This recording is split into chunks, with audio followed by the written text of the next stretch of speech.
बिस्मिल्लाहिर्रहमानिर्रहीम अस्सलाम वालेकुम and welcome back to my channel educational tips. कैसे हैं आप सब? उम्मीद करती हूँ आप सब बिल्कुल ठीक होंगे। स्टूडेंट्स, आज ही मैं आपके साथ शेयर करने जा रही हूँ बुक 2 और इसका आज मैं आपके साथ शेयर करूँगी लेसन नंबर 4। तो ओपन कर लीजिए अपना लेसन नंबर 4। जी है जी, मेरे पास लेसन नंबर 4 टू प्रिजर्व और टू डिस्ट्रॉय, ये लेसन नंबर 4 है हमारा। और ये है टू प्रिजर्व और टू डिस्ट्रॉय। ये बेसिकली वाइल्ड लाइफ के बारे में है या उन एनिमल्स के बारे में है जो अब एक्सटेंट हो गए हैं। एक्सटेंट मीन्स जो बिल्कुल ख़त्म होने को हैं अब, क्योंकि हम लोग उनकी कुछ ऐसी एक्टिविटीज़ हैं बेसिकली जो कि काफ़ी ज़्यादा एनिमल्स को ख़त्म कर रही हैं दुनिया से। ठीक है, तो चलिए स्टार्ट करते हैं। ये है हमारे पास page number 19। Page number 19 open कर लीजिए।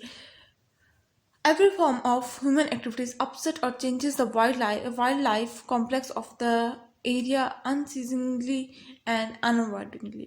अब वो कह रहे हैं हम इंसानी हरकत जितनी भी हैं, आज देखा जाए तो वो जितनी भी वाइल्ड लाइफ है ना, जितनी भी जंगली जानवरों की ज़िंदगी है, इन सबको कॉम्प्लेक्स कर रही हैं, इन सबको दिन ब दिन मुश्किल में डाल रही हैं। और ये इसको हमें चाहिए जो हमारी जो हम लोग जो काम कर रहे हैं जिसकी वजह से वाइल्ड लाइफ डेंजर में जा रही हैं, उनको हम लोग अवॉइड करें, उन हरकतों को ख़त्म करें अपने अंदर से। Man has destroyed many form of wildlife for no reasonable purpose. इंसानों ने काफ़ी ज़्यादा चीज़ों को, काफ़ी ज़्यादा एनिमल्स को एक्सटेंट में डाल दिया है, काफ़ी ज़्यादा एनिमल्स ख़त्म हो गए हैं। उनको कोई ख़ास वजह नहीं है, कोई ख़ास रीज़न नहीं है कि उन्होंने क्यों इस तरह से किया, बस वो हो गई। और उन्होंने उनको वो बेसिकली क्या था, ह्यूमन एक्टिविटीज ऐसी हो गई थी। Small section of the community for their own narrow selfish ends had destroyed many thing of the general interest. अपनी छोटी अकल और अपनी एक लालचपन, अपनी सेल्फिशनेस की वजह से वो सिर्फ और सिर्फ अपने लालच और अपने मफाद की वजह से इंसानों ने यह हरकत की। और अब देख लो उसका नतीजा क्या बन रहा है। Expectationally has often led a man to make grave blunder in land use, habitat destruction, and the extermination of many form of wildlife। इंसानों ने इतने बड़े बड़े हरकतों सकनात किए, इतने बड़े बड़े ब्लंडर्स किए। ब्लंडर कहते थे बड़े बड़े कारनामा। ठीक है, बड़े बड़े कारनामे, ज़मीन पे रहते हुए ज़मीन को अब्यूज़ तरीके से यूज़ किया, इसको सही तरह से यूज़ नहीं किया, इसको डिस्ट्रक्शन की।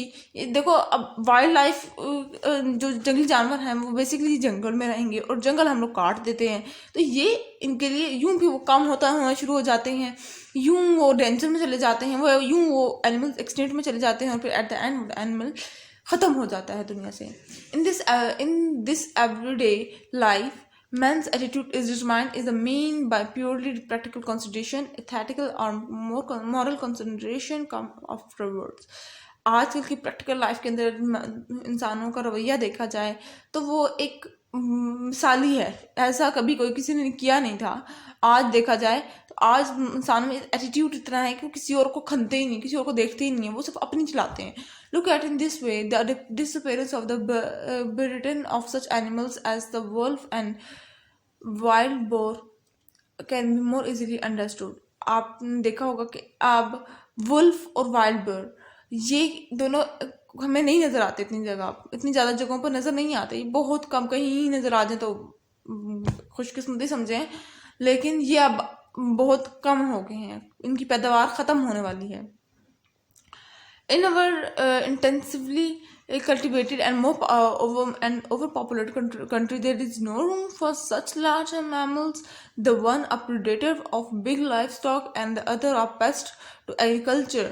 हमारे इतनी बड़ी ज़रख़ीज़ ज़मीन के अंदर क्या आप लोगों के पास इतनी सी जगह नहीं है कि आप इन मैमल्स को, इन जानवरों को जगह दे दें? कोई नहीं। हम लोग क्या करते होते हैं, हम लोग कहते हैं इसको मार दो, इसको जान से मार दो, हाँ कोई बात नहीं, गुड, ठीक है। और वो आप देखते नहीं हैं कि क्या होता है। आपको पता है एक चीज़ का अगर कोई एक चीज़ अगर हमारे पास एक्सटेंट में चली जाए, उसकी पैदावार कम है तो बाकी चीज़ों पे भी इफेक्ट पड़ता है। जाहिर सी बात है, जो चीज़ें उसको खाती होंगी, हर चीज़ एक दूसरी चीज़ से मुंसलिक है, ठीक है ना।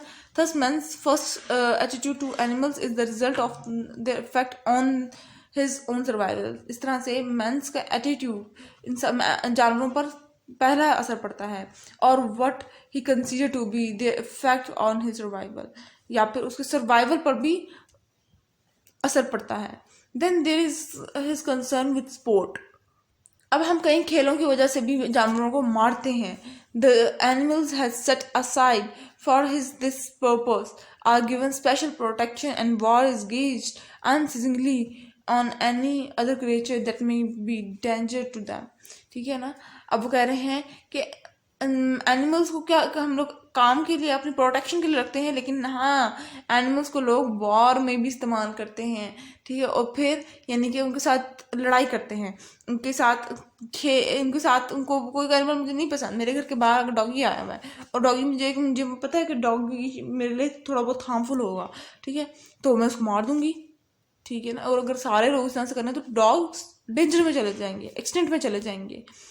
This creates many problem and man has made serious errors in the destruction of predators. ठीक है ना.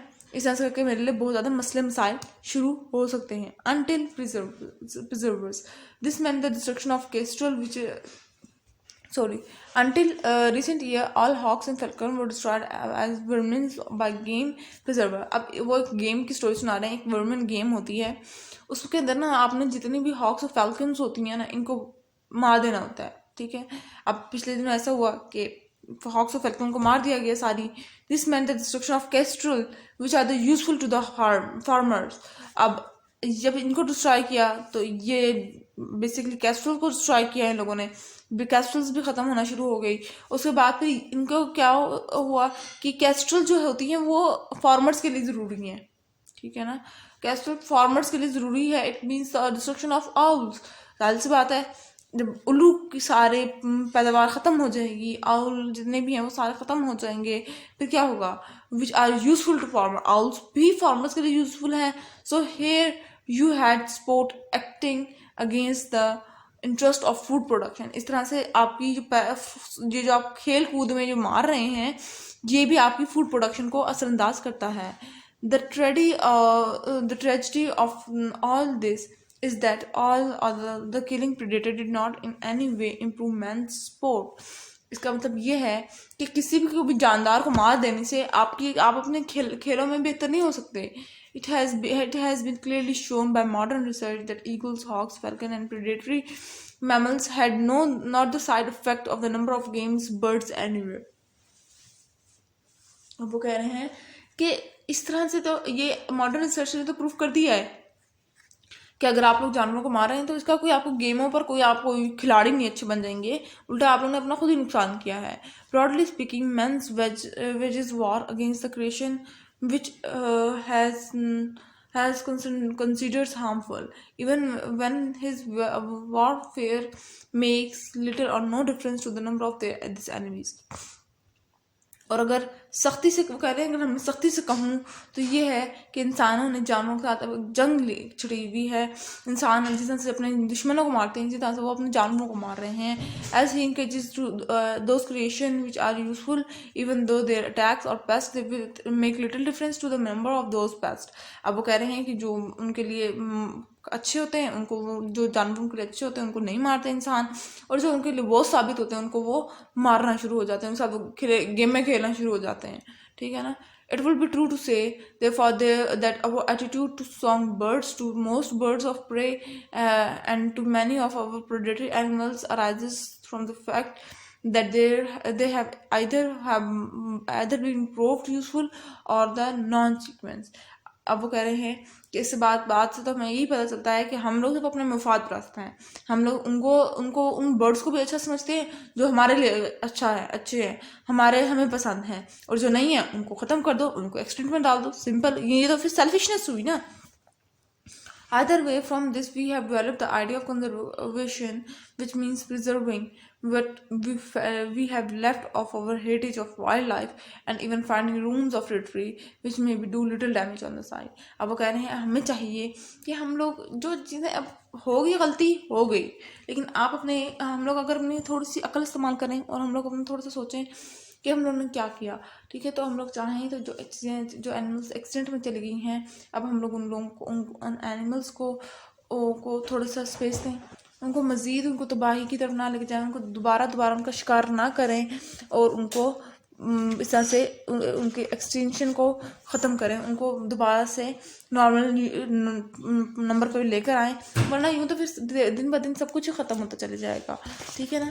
तो ये था आज का लेक्चर। आई होप आपको समझ आ गया होगा। अगर आज का लेक्चर आप लोगों को समझ आ गया है तो मेरे चैनल को सब्सक्राइब कर दीजिएगा, वीडियोज़ को लाइक कर दीजिएगा और साथ ही साथ बेल आइकन को प्रेस करना मत भूलिएगा। इससे मेरी आने वाली हर लेटेस्ट अपडेट सबसे पहले आप तक पहुँचेगी।